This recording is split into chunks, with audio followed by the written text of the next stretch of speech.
we have two questions. We're going to combine them together. Lubos1 and Taylor are asking, hi guys, I'm looking to go to New Zealand on a working holiday visa between Auckland, Wellington and Christchurch. Which city would you recommend?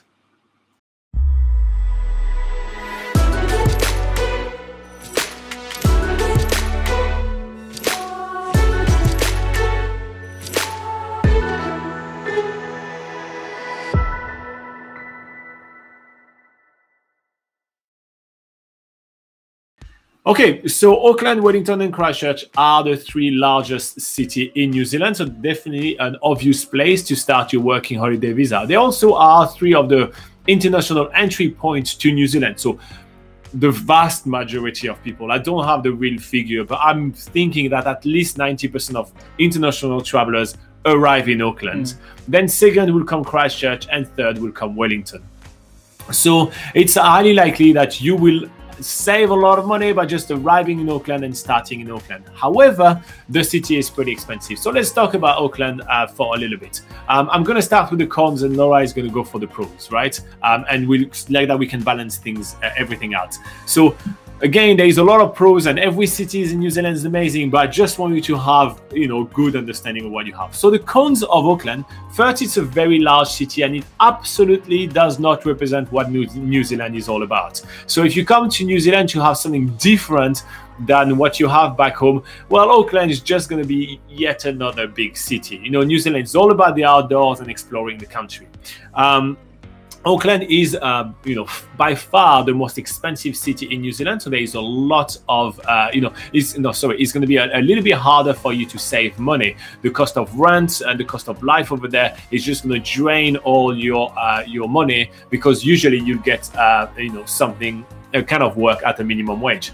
The reason why you will get a work at the minimum wage is because there's much more workers, there's much more applicants for every single position than there are in other countries. In fact, there was a figure a few years back that was circulating around, like the New Zealand government or something like that. They were saying there is 11 times more applicants for each position in Auckland than there is any other places in the country. So therefore, if I am looking for a job, I'd rather apply to a job where there is 11 times less applicants somewhere else than in Auckland, in order to secure getting the job easier. And lastly, you have commuting. So Auckland is kind of vast. It's a big sprawling city. So you will have to kind of figure out the ways commuting between bus, not existing yet train network, which is half decent, and cars and everything. So yeah, living in a big city comes with a lot of drawbacks, but it does also come with a lot of advantages. So let's go over the advantages.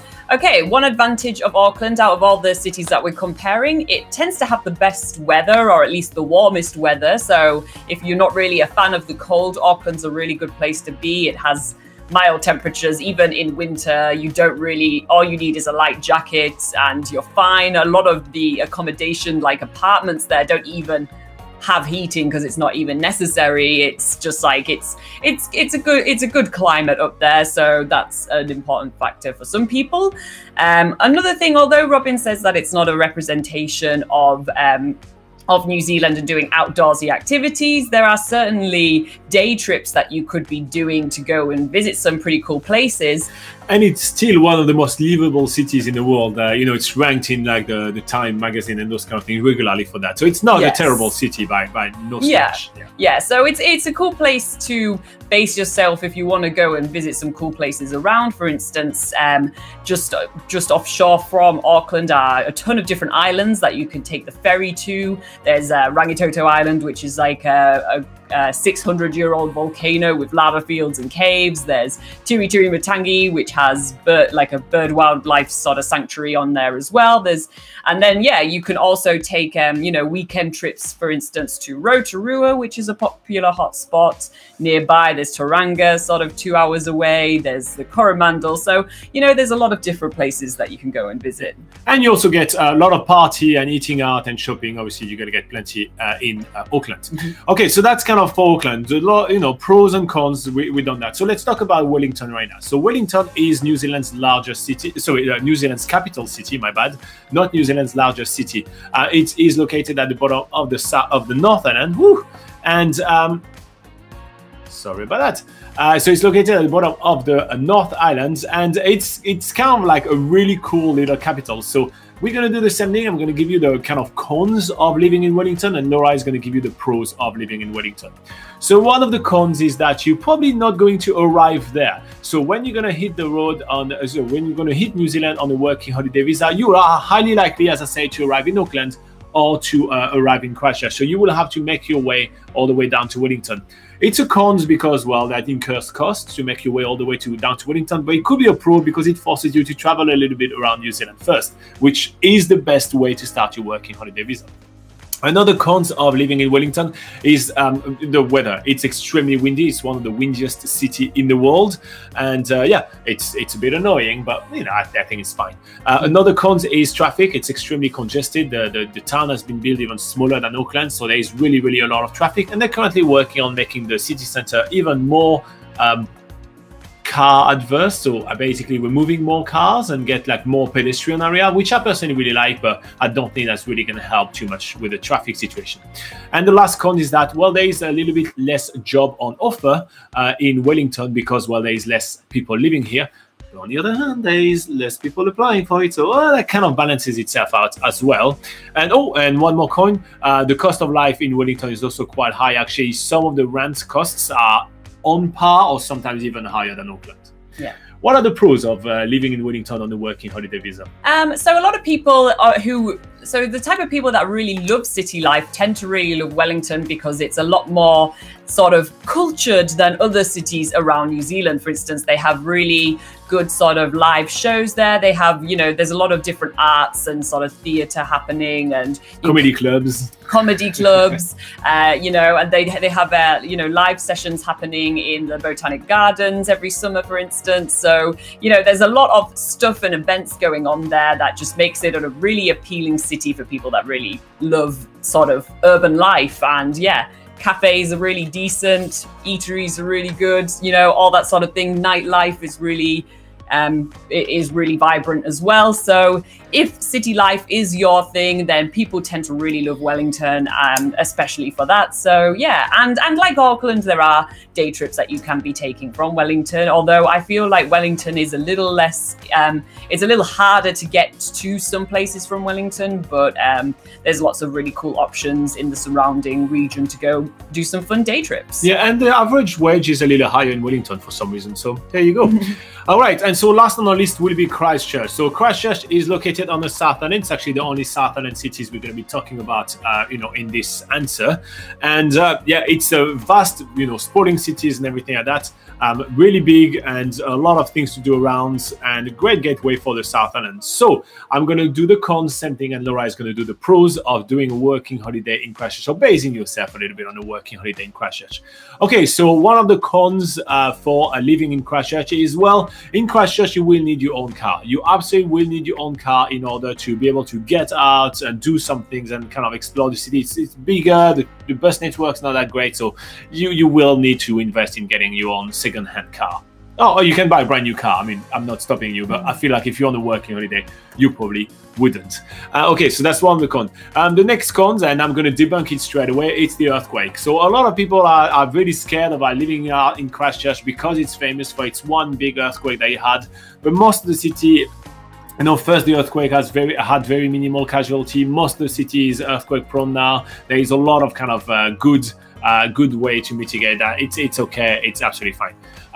You know, the other con is that, well, it's a little bit less of a party and city vibe kind of town, right? So in Auckland you have like some areas like you know, K Road and Ponsonby, and even on the Viaduct where you can go and you can party and everything like that. It's a bit harder to find kind of those places in Auckland, so in Christchurch. So keep that in mind, that it's a little bit less. You're more gonna find a group of friends and kind of do more hanging out more than kind of going out and partying.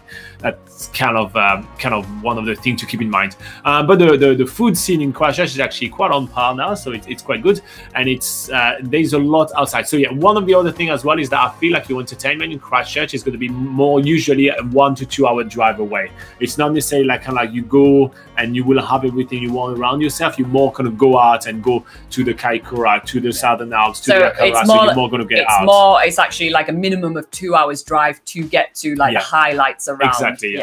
Yeah. So yeah, and the last thing is the accessibility. Just sending that I say to about Wellington. You know, I think that most people will arrive in Auckland, so that means you have to make your way all down to Christchurch. But there is a lot of pros for living in Christchurch. So let's go over that. So first pro is that it's a cheaper city to live in compared to Wellington and Auckland. So if you're looking to actually save money while you're working and also have access to a lot of different types of jobs that you would normally find in a city, then Christchurch tends to be a lot more affordable. Another pro is that while you're on the South Island, and if the appeals of the South Island, such as the scenery and more scenery, is kind of what you're really into, then a bit more scenery. And a bit more scenery, then you know you're in Christchurch, and that's a good base to do at least weekend trips, because like Robin says, it's still like a couple of hours to actually get to sort of some of the highlights of the South Island. But if you are, you know, if you're based there and you have long weekends off work, for instance, then you can go and do some really amazing road trips to some beautiful places around. Well, we can't list them all off right now because there's not really enough time. But if you go on nzpocketguide.com, we have lots of lots of articles like day trips and weekend trips from Christchurch, so go check those out. But yeah, basically, if you dig wanting to be in the South Island, then Christchurch is obviously a better option to go for than Auckland and Wellington. Did you talk about ease of job and the low cost and the wages or not? I talked about that it's more affordable than jobs in a nutshell. Cool, nice. Okay, so that's really the highlight. So if I had to choose a place for me to start my working holiday in New Zealand, I would absolutely choose Christchurch for sure, just because it will be such a much better experience in starting. First, you have access to the whole South Island, and second, you're going to be able to save more money and you're going to be able to do more. But that's only one man's opinion. Laura, which one would you choose? I would choose probably Wellington, just to be different. You just like your coffee. Yeah. Great coffee scene in Wellington. All right, if you did find this video useful, if you find the answer to all your questions useful, make sure to hit like. It's a great free way for you guys to say thank you for all our hard work. And make sure to visit nzpocketguide.com. It's the largest travel guide to New Zealand. It's done by Laura and I, and there is thousands of articles for you to be able to plan your working holiday in New Zealand with ease. Let's go back to the live chat.